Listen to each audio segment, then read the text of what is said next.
Well, yesterday actually, all day. You watched some basketball or were you busy, man? Oh yeah, I mean, started watching that Golden State game, of course, because of Game Seven. I always love. That Can't go was wrong with a Game Seven. But yeah, man, just kind of looking around the league, trying to figure out. The Knicks game was kind of fun, but yo. that I game, that Getting Game into that Seven, game, man. I was like, I think the Heat are a better team. I mean, you look at what they can do, and they didn't have as good of a regular season, but they're probably the better team. So they come in and they steal game one from the Knicks at home. Yeah, dude. So New York, Madison Square Garden was popping for exactly one half, and then now it's going to be filled with anxiety and depression for another full year. So that's pretty much all there is going on there. Obviously, they have a chance to go to Miami and tie it up if they win the next game. But like you said, 50 points by Steph in a game seven. Unbelievable, bro. And you know what the thing is about Steph is like we've seen him so many times go on these like flurries where it's just like boom, boom, boom, boom, boom, boom. Can't stop. But it wasn't like a flurry. It was like I feel like he put up like legitimately like 13 points per quarter. I didn't look at it, but it was just like he consistently was just cooking. And there were a couple times where he had like 6 or 8 points in a row, Sure. but then it was just like you would kind of like he would get back into the flow of things and then you kind of forget about him. Like not really, but like I don't know, like I don't think the they need a Dort. You know what I mean? They needed a Dort to make him worn out if he was going to shoot that many shots. I think he almost shot 40 shots, bro. It was insane. I. That's the thing about it is that when we talk about this team going into the future, it's going to be going against teams that their last runs are going to be the Golden State Warriors and teams like that. It's just going to happen. It's inevitable. And being able to shut down Steph Curry, because let's just be honest, like out of all the players I've ever seen play the NBA, Steph is the easiest on his body out of all the players I've ever watched in the NBA. Yes, I mean, he's still hard on his body, but he's not throwing up there dunking everything. He's not going up there mixing his bodies, with the big bodies all the time. He's being very intelligent. So when you look at it, the only way that I look at Steph stepping down at this point would be like a serious injury. Because why not? Why not? His release is always going to stay the same. He's always going to be deadly. And I think he could be one of those guys that plays into his, mid 40s if he wants to and be a very effective player because the NBA is changing of sorts. And let's just be honest, is Steph is open to being one of those guys like Vince Carter or these guys that play 20 plus years in the league. Why not? Here we saw the Grizzlies, right? They had all the youth and all the energy. They kind of like we're going to take out one of these old teams, and it didn't happen. But I think there's something to be said. Like this is the season of the NBA right now. It's not this moment, but it's coming very soon. And maybe Dylan Brooks was a little bit too early to declare it was over. Yeah. But you look at these teams and like they're not being able to put up 60 win regular seasons anymore. They're kind of like just get into the playoffs and we'll be okay. But now the Warriors and the Lakers have to play each other, and only one team's going to be able to move forward out of those two. It's going to be really fascinating, but that's the result of not having a better regular season record. It's not a conference final matchup. It's But let's just talk about it though. Like out of all the seasons that I remembered, why did I say in the beginning of the postseason that this was going to be the season where there's going to be an 8 upseed or upset, there's going to be a 7, and there's going to be a 6 upset? Like why? It's because the NBA is changing so dramatically and so drastically that these are the teams that you have to take a look at and say Kings were young when they got there. Memphis was young, and when you're playing against seasoned teams that have done it before, and you're looking at it like, yeah, we're the better team this year. Yeah, you're right. In the season, you're the better team. But when it comes to playoffs, you're telling me that you think you're a better player than LeBron or Steph? Like, yeah.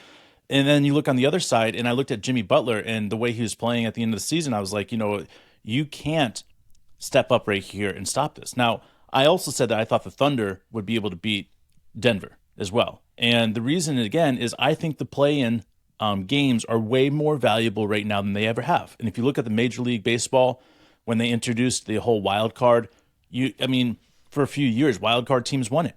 It's because they get the steam, they get they get going, and other teams get rest, and all of a sudden they get down.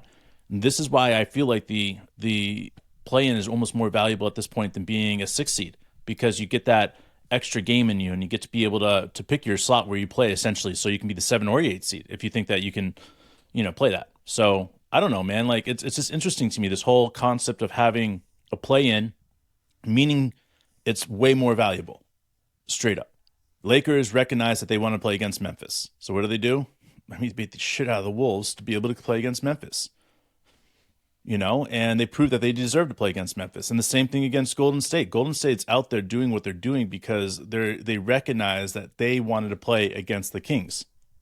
What did I say in the beginning of the season? If we get to have one team I want to play against in the playoffs, it would be the Kings.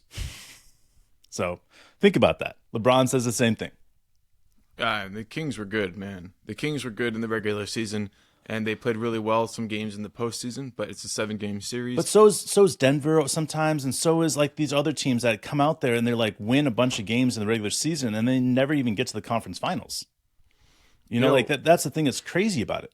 Let's shift this back to the Thunder real quick and say, like, how did the Thunder avoid being the Kings or the Grizzlies next year? In that, I mean, they put up 50-plus wins. They're one of the top 3 teams in their conference. They have a great situation, but then they get beat in the first round. How do they avoid that? How do they avoid it? Well, it's right now. I mean, it's the preparation right now by Coach D and everybody else, because now you know what it takes to win playoff games. All right. And for me, I'm looking at it, I'm saying, how do we prepare for these guys to get there? Well, the thing is that with the playoffs is that there's no preparation. There's just not. I mean, like, you can tell young kids, like, this is how you play, but until you get there, there's no way of, understanding what you're doing, right? So again, you look at Shea, he's got game 7 under his belt, a couple game 7s under his belt. You've got Dort with a game 7 under his belt. So you've got some experience there. But the reality is that the only way to know if this team is going to be able to avoid that is by getting in the mud. And understanding, can this team get up on a team 2-1 or 3-1? Can they put them away? And that's the thing, is that, like, I've seen so many teams in the NBA playoffs, especially, that should have beat a team, and they don't. And it's like, what the hell? I mean, think about the New York Knicks, when they beat the Heat. Knicks were 8th seed, Heat were the 1st seed, and the Knicks went out there and beat the Heat.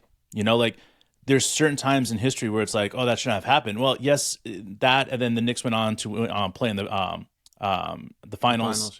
Yeah. So it's just, there's these moments where it's like, how did that happen? Well, if you look at that year, right, what did happen? There's a lockout. And who was the MVP and Rookie of the Year? I don't remember. Tim Duncan. Oh, okay. Think about that. That was a change of guard. Mm-hmm. It's just crazy. I don't know if he was the MVP or finals MVP that year, but Tim Duncan was. But the point is, San Antonio won their first championship that year. And I look at that as the change of the guard. What happened this year? The 8 seeds. Mm-hmm. Same thing. 7 seeds. Same thing, right? Why is this happening? It's the change of the guard. And we're seeing it, like, in real life. And so for me, when I'm saying, what is it going to take for this team not to fail in the playoffs? It's like the only way not to fail is by taking your balls out, throwing them on the fucking table and saying, I'm going to play my balls out, period. And that's the only way. And the only way to do that is by having people around you that you trust inside the system, and coaching staffs and everything else like that. But, man, you don't know what's up until you get into the fucking bunker, man. Yeah, and, these playoffs were exceptionally physical for the first round. I think we got maybe a whole playoff's worth of ejections in the first round, but nut punches. We're going to see things pick up too. Like, I have no doubt about that. This is a game that's supposed to get more and more and more intense. Dude, yes. And hard fouls get more and more hard. It gets very, very crazy. So we saw Sabonis out there with a black eye that reminded me so much of Shea's. Like, Shea got rocked. He chipped his tooth. He was back out there playing. Sabonis wasn't going to take some time off. He got beat up like crazy in the series. And Draymond Green was treating him like an uncle would treat a nephew, man, in the backyard. And it was crazy to watch, man. So that physicality, the strength of the game, when it slows down, when it becomes a possession game, when you're playing against a team like the Warriors or the Lakers, and they're like, okay, we've been here, we've done that, we know what we need to do to get this. Like, that's when, like, I wonder, like, are we going to have to take a year of hard knocks like we did the first year we made it to the playoffs against the Lakers, or do you think that we're going to be able to push through and not become susceptible to some of these first round hiccups like these other teams? Well, I think it comes to all, like I said prior, was the preparation to getting to the playoffs. All right. So I believe that some of these teams like the Kings, they went all out. They have a young team. They're tired, and with a young team of unknowing really how to play like this style before, I think what we watched was a team just hit a wall. Okay. I think you can say the same thing about Memphis as well. Another young team hitting the wall. The key right there is resting players and doing what Sam Presti and Coach D already do, and not playing these guys over I think we watched Shea play an average of he would hit to that 35-minute mark, right? Mm-hmm. And sometimes all right, so he would get to 28 minutes just before the end of the third quarter. Okay. He would come out of the game, and sometimes coach would put him in that game early. Like it would be 5 minutes, or 3 minutes he put him in the game, back in the game, or 2 minutes back in the game. But typically it was that 5 minutes that he'd be sitting out, 5 to 7 minutes he'd be sitting out. So for me, I'm looking at that and I'm saying, that's what's key to keeping these guys healthy. Shea had some dings and dents or whatever you want to say, missed a few games here and there. But the reality was he was healthy all season. That's what we got to do. If we're going to have any chance at all in the playoffs, and especially being a high seed and playing what I would consider another team like the Lakers probably, or something like that, that's going to be not a young team, a team, that's older, more experienced, then we got to step up. We got to prove that we can do it by, simple, keeping the guys healthy, keeping the offense and the defense in motion. And if we can get into the playoffs and we're not limping into the playoffs, then we're fine. But I look at all these teams that are getting beat. They're limping into the playoffs. Right. So obviously adding Chet will help, getting Kenny back, getting the full strength. But I also have this really strong sense right now that we're going to add a player or two, or some of the players who were on the roster are going to really step up and find ways to contribute. But that's where we need to look at it and say, just adding Chet isn't enough for us to get out of the first round. No. No. Maybe if he's a better player than he was in college, he's gotten better after this year. We could be totally wrong about that assessment, but in the end, he would have been good enough to get us into the first round. But yeah, he would have been top 6 seed easily, because right. It wasn't we're 3 or 4 games away from that top 6 seed. So. But out of the first round, when you're talking about potentially matching up against the Warriors or the Lakers, I think we need 2 more role players that bring something the equivalent of Jay Will or Isaiah Joe, guys that just. So come you're out saying there in blue guys collar. that we're developing, or you're saying guys that are maybe older players? There's always players that are unrestricted free agents, or undrafted free agents, that are just at the end of the roster, but they still have skills that we could utilize. And that's why I always go back to Sam Presti and Vince Rosman. Those 2 guys put together this idea about Isaiah Joe. They brought Joe in.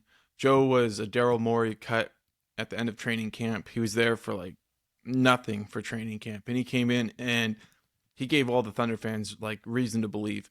So I'm very confident that Isaiah Joe is not just a singular player, but there's an opportunity to find more players who have elite skill sets that need opportunities. Alfonsi, what's up, man? Man? Glad you joining us here today. It's great to see you as well. But I think you're right. I struggle sometimes because I get so stuck on that we have to develop our players, right?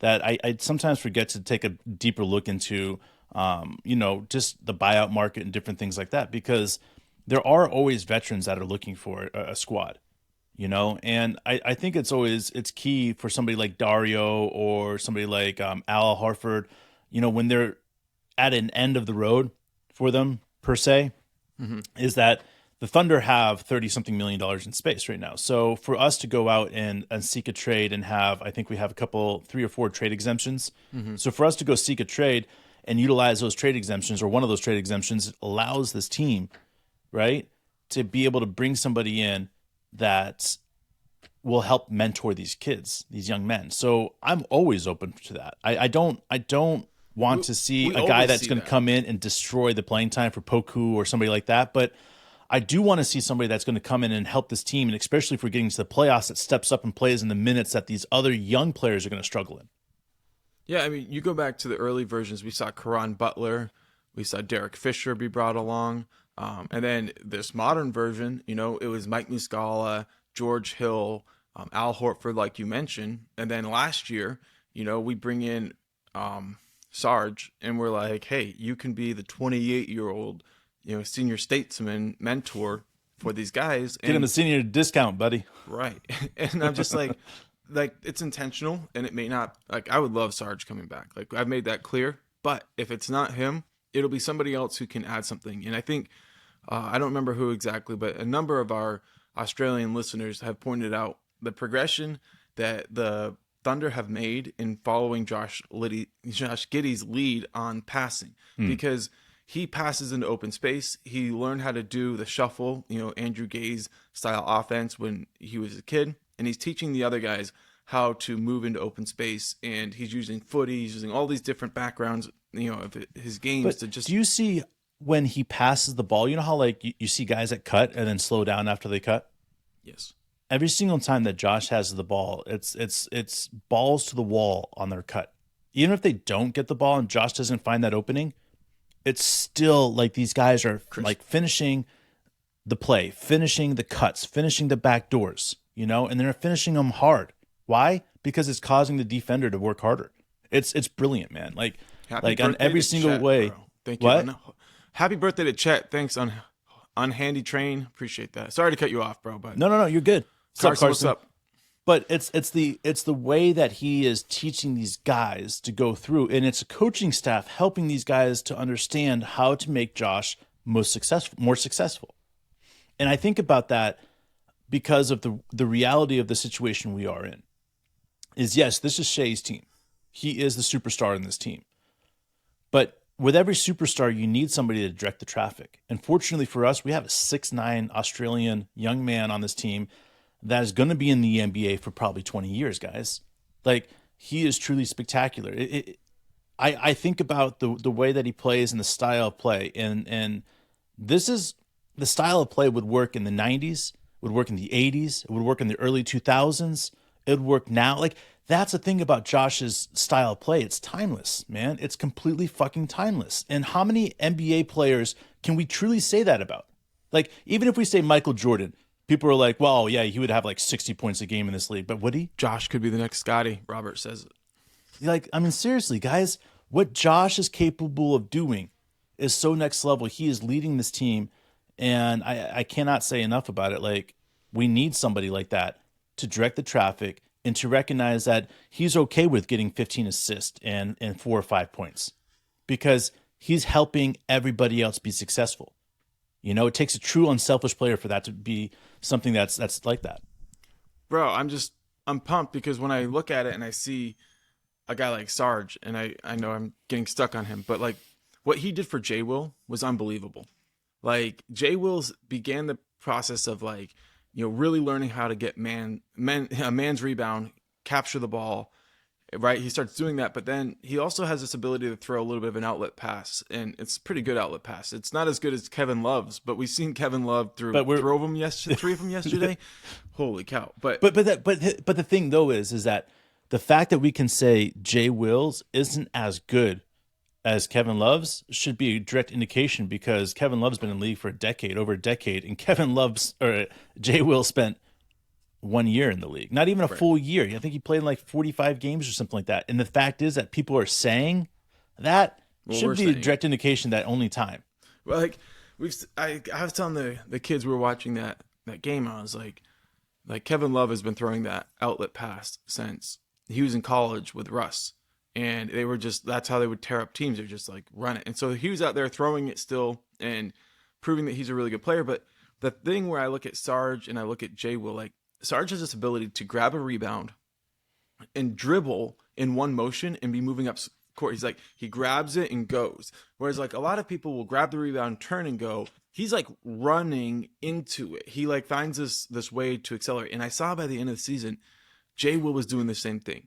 He would grab a rebound, immediately put the ball on the floor and start dribbling it. And not necessarily to dribble it up, but to move into an open space so he could easily throw that over the head outlet pass. And it's just a combination of Sarge and he's moving to a Caleb. space because he recognized when he moves to that space, there's nobody in the lane. So there's this like mentality like right now where players are benefiting from the expertise of veterans who are out there teaching them the style of play that will be successful long-term in the NBA. That's a Sam Presti specialty, and we're just going to see that increase. What's up, Smitsa? What's up? Carson, I like it, man. Big men are always wanted on this team.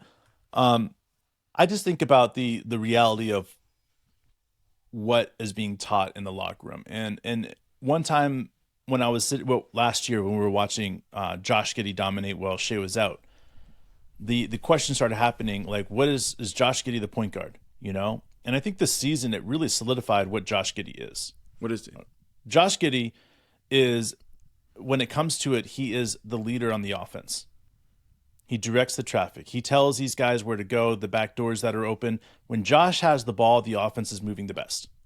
It just is. I mean, because everybody on defense is now on alert. Because what's happening? Josh has the ball. Everybody's like, I can't get beat back door. I can't get back. This, that. Don't get beat on the screen. Like, it's constant, man. And when you're on the defense's head, it's over. But the problem is when the defense is focusing on Josh because they can't get beat and look like stupid idiots, right? What happens? They leave Shea unprotected, right? They leave Isaiah Joe. They leave Jay Will. They leave, the list goes on. The alley-oop for Chet's going to be there. When I was watching it and understanding where Sam Presti and Coach D, because I believe they work hand in hand, right, is what they want for the future, is that you look at the style that Shea plays. He is most successful on the right side, okay, on offense. He drives downhill, okay, and he has more space to get to that middle of the court, all right? He loves to go hard with his left hand to the middle of the court, all right? Knowing that, let's make that successful by keeping him in that position consistently, And you know what? I don't care. Take up the ball 20 times a game, 30 times a game, Shea, whatever. Take it up a third of the time of the game. But the reality is that this team, when Josh is in control of the ball, telling people where to go, talking to the guys, he's a very vocal leader, and we're just a better team with Josh on the floor and directing the traffic. Now, Josh can direct the traffic in the corner, and we've seen it happen. Josh is in the corner and he's saying, Shea, Shea, Shea. And then next thing you know, Josh comes up, gets the ball, boom, backdoor Shea. Or boom, Shea wide open for three. So again, it's the understanding of sometimes it's not necessarily taking up the ball, but recognizing where the open guy is going to be and going and fucking taking the ball from whoever has it. And that's what Josh does. And I think that's why when you're looking at it, having him as a quote unquote leader on defense or on offense is key. When Shea comes down there and he doesn't have to take the extra dribbles and the extra physical contact right off the bat, bringing up the ball. Let Josh do that. Let yourself get an extra 15 seconds without getting massive physical contact. That saves somebody, especially if you're looking at a possession. You're saying we have 24 seconds and 15 of the seconds are going to be running the offense until Shea gets the ball and getting downhill. Yeah, for sure. Mwani's mentioning that, and he's right, man. He's just so glad we're not like Memphis because of how much smack they talk. And you know what? Like, to some extent, it's okay to talk smack as long as you back it up, because then it's not really smack. You know what I mean? Like, dude, that's where you can't talk before you win. And if you lose, you better own up to it. And yeah, that's when I was 14, man. When I was 14, I was like 6 foot tall, right? My dad is like 5'7". He says he's 5'8", but I don't even give him that really. So he's 5'7", and I said to my dad, I said, Dad, I will trade you all my presents if you can beat me in a wrestling match. At 14 years old, I'm 14. I'm probably close to 170 pounds, 180 pounds, big dude at 14. And my dad looks at me and goes, deal. Kicks my fucking ass, guys, at 5'7". And I think about that a lot because I felt like I was watching. Got in your head, bro. Right? What I was watching against Memphis, right, was LeBron being like, I'm your fucking daddy. And you guys, we talked about before we got on, you poked the fucking bear. Like, what the fuck were you guys doing? Like Say you, it's there. all right, you're playing in the backyard, guys, right? And this has happened to all of us, right? You're playing in the backyard against your uncle or, your dad's friend who's, really good at basketball, and you're beating the shit out of him, right? And you kind of start swaggering, talking a little trash, right? And then what happens? You accidentally catch them with a fucking elbow right in the face. And what do they say? Fucking game on. And you're fucked. You're fucked. Man, I love that, dude. I think that's what we're watching. We're watching, like, kind of like the nitty gritty, the basics of competition. Back to playground style basketball, bully ball. Like, we're going to pick on you until you find a way to stop that. And then we're going to pick on that until we stop that. And that's the playoffs are so difficult. And that's why I want to say we can win in the playoffs. But the reality is that a lot of the playoffs, man, even if we can win the first year, the second year is going to be maybe a hard knocks, a moment of hard knocks. Like, shit, we should have done this different. We should have done this different. So the reality is it doesn't matter. In the course of 10 years, a decade, if we make it to the playoffs 10 straight years, we're going to see at least 3 times early exits. And that's just going to happen. It's going to suck. And when it happens, but that's what we'll see. yeah, I mean, I heard Van Gundy after the game talking about the Kings, and it was like, I think he said this might be the furthest they make it. Like, which is difficult to hear. What's up, Blake? But like, the truth is, you don't know. You don't know if you're going to have injuries next year. You don't know if you're going to be able to maintain that same level of record that you had. It's going to be difficult. So I think of the same thing with the Thunder. Like, we look at it and we're like, year after year, we should get better and better and better. But that may not actually be the case. Like, there are going to be some steps backwards as this goes. Now, let's talk a little bit about the draft. We don't want to get too caught up with it, but yeah, and the reason is I want to say this is because Mark and I just keep on tearing into places, this draft picks, guys, and we keep on saying to ourselves, 5 through 15 is some of the most complicated players really 5 through 20, some of the most complicated players we've really ever scouted, man. Like, and this is where we're gonna be picking. So, we could be jumping up a few spots here and there or whatever, but the reality is that 5 through 20 is our sweet spot this year. And it's super complicated. I've never been able to look at a draft and be like, oh, well, it's going to be one of 6 players. Every single draft, we've literally, whittled it down to 2 players within a few moments of the draft. Like, we knew exactly who the Thunder were going with. This time it's different, man. Like, and it's different because there's so many players that are highlighted exactly what we need and what this Thunder team are looking for. And we also had a pick in the top 5, although that's true. Giddey was number 6. Good point. And then it was like, we also had some a little bit later, so we could really cover the whole lottery. And here we're looking at it, and I'm thinking, first of all, the one guy that I don't understand why isn't ranked higher. He's like a late first rounder, maybe second rounder, but Chris Murray. Oh yeah. Is that the Murray little brother? But they're or twins, older bro. brother? Yeah, I think they're twins, so I don't know which one's older. Oh, okay. I didn't realize they were twins. And he's averaging 20 a game at Iowa this year. I'm like, with the new CBA, this is a great exercise because it's like, are older players more valuable? They are. Okay. But they're more valuable. But the thing is, this year's not the year everybody realizes it, though. There'll be a few people that realize it, but not many.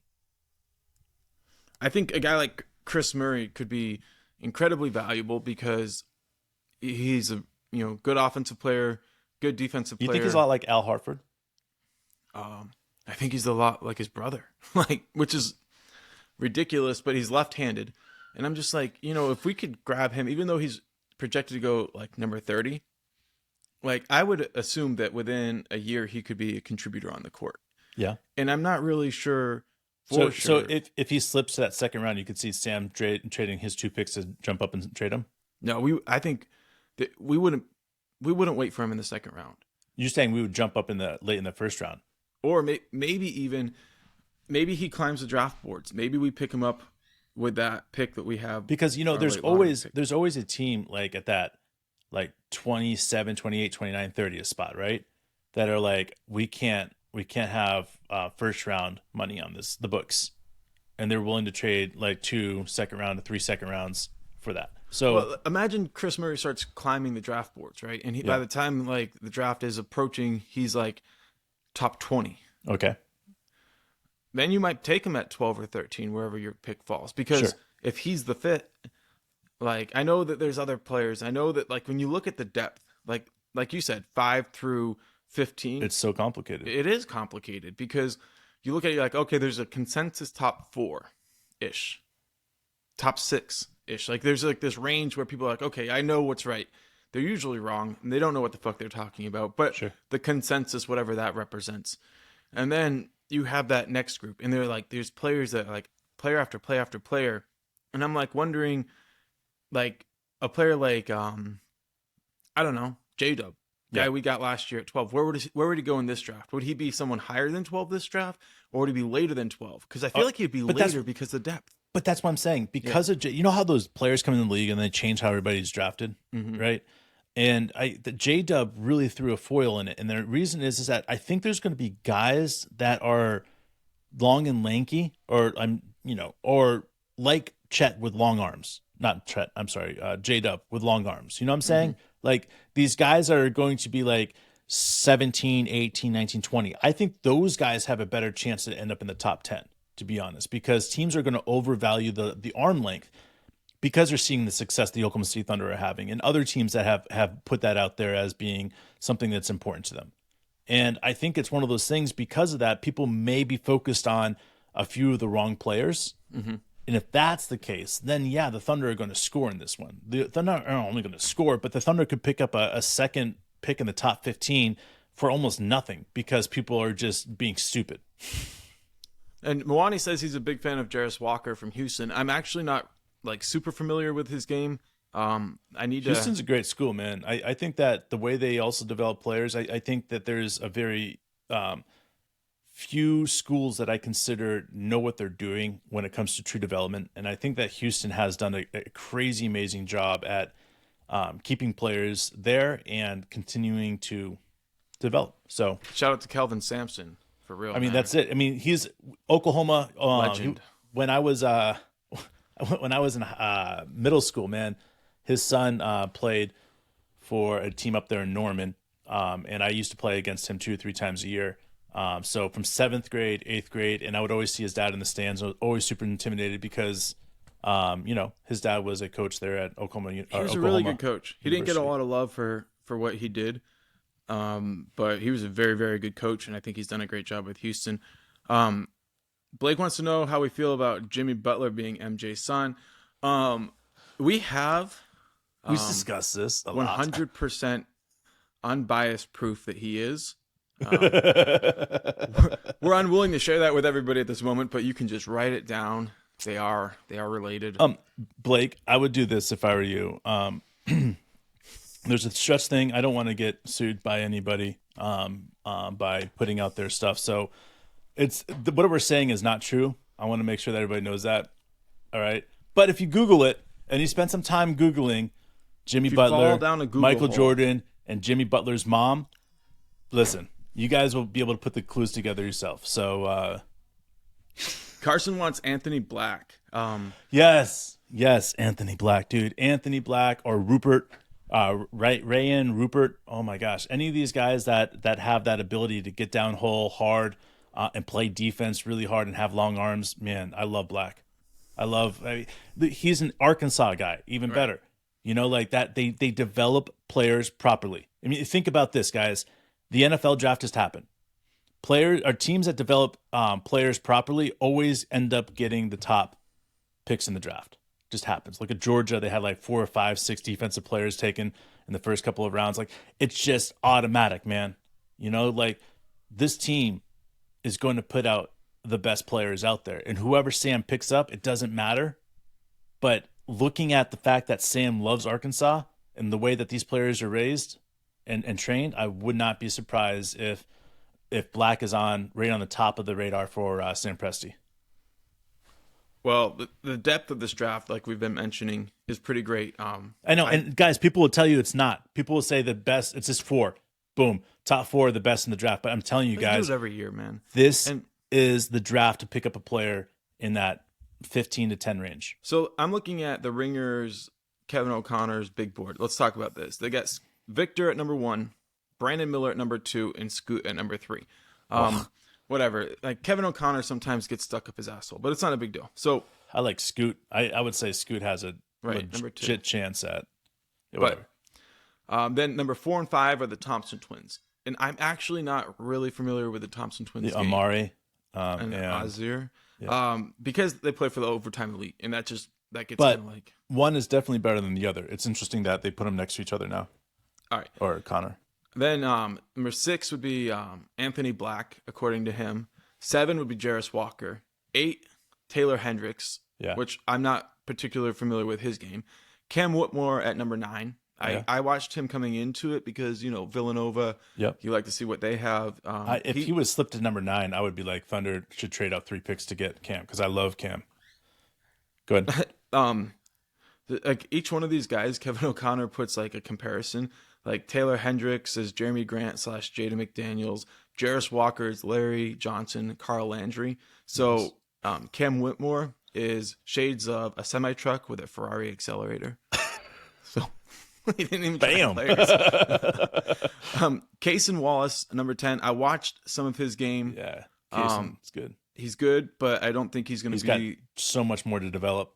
Right, he's probably not going to be that. I mean, I don't want to be talking shit on anybody, but he's the type of player that a team has 2 years and they say, "I got 2 years." Yeah, Grady Dick. Everybody is a big fan Dick. of him right now. Baylor, Keontae George at number 12. That's right where the Thunder are. Bradley Beal, Jaden Hardy comparisons for him. And Nick Smith Jr. at 13. Ryan Rupert at 14. It's Rayan Rupert. Oh yeah, you're right.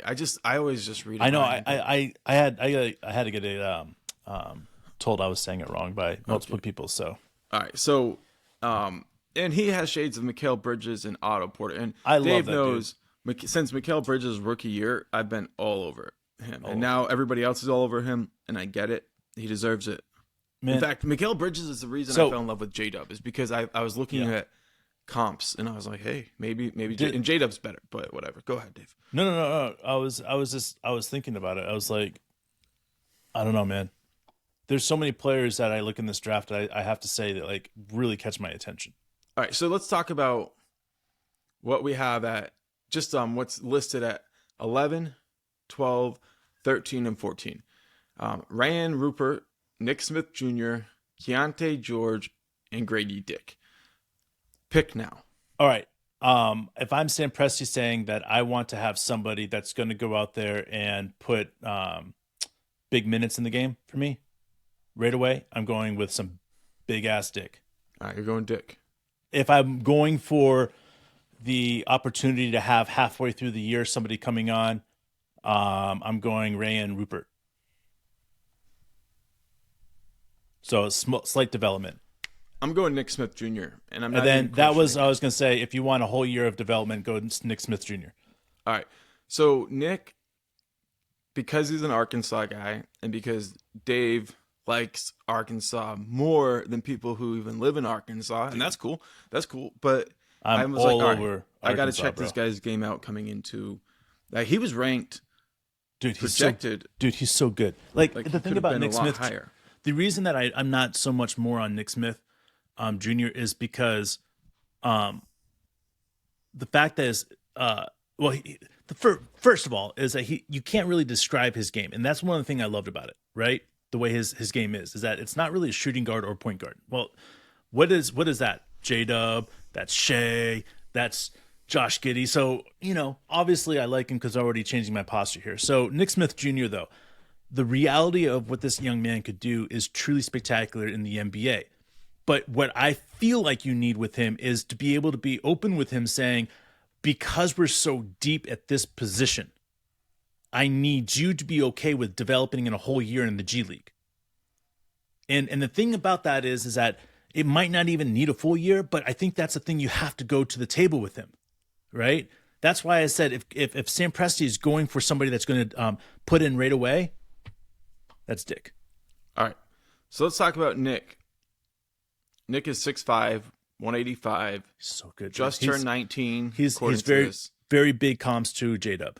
All right. This KOC gives him comps to Jamal Murray and Tyler Hero, which my theory is I always say this, like if you're drafting in this range, right, after the top 10, but still in the lottery, you need to find a player like Shea, like Tyler Hero, like Nick Smith Jr. Maybe it's not him, but like a guy that can give you all that offensive upside and develop into being like a perennial all-star type player. Absolutely. Like, I know that, Jamal Murray is, Tyler Hero isn't, but he has the opportunity to become that. I really like Tyler's game. So I'm really impressed that Nick has fallen down that far. No, but here's the thing: it's not who can get again any shot he wants. But the reason he's falling down this far is because everybody's putting out that the guys with long arms, these top of the draft, thoughts that, oh, this guy's going to be really good. We got to get this player. Like how many times do we see a player that everybody's so confident is going to be great from 3 to 9 just fucking bomb? Yeah, like and every year there's like at least one, but sometimes 2 or 3. But how many times do we see a player in the talks for rookie of the year from 10 to 21? Every year. And to me, that's why Sam Presti went out and got Vince, right? Yeah, Vince Rosman. That's why he went out, man. He got him because he knew that this is the money. This is when the NBA is changing and everybody's like, where's it going? Who's going to be good? Who's going to be wanted? And then all of a sudden, Giannis comes in the place. Or you've got Kawhi. Or you got Shea. Because nobody knows where the NBA is going.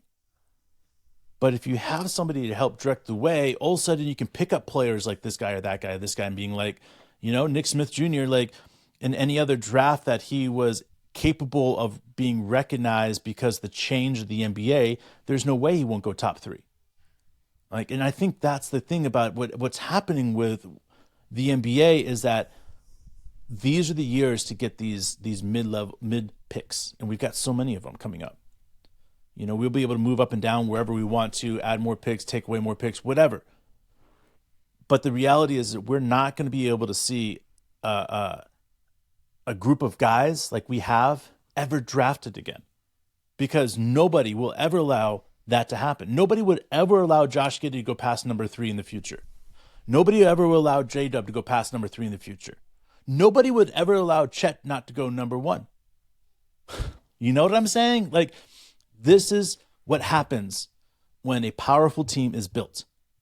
Everybody goes back and saying, how the fuck did they get those players at those positions? And Blake, I'm with you, man. If we could get J-Dub's brother, I've seen him. Oh, he's good. Pretty legit. I don't think this is his draft, but, coming up, we'll see what happens, man.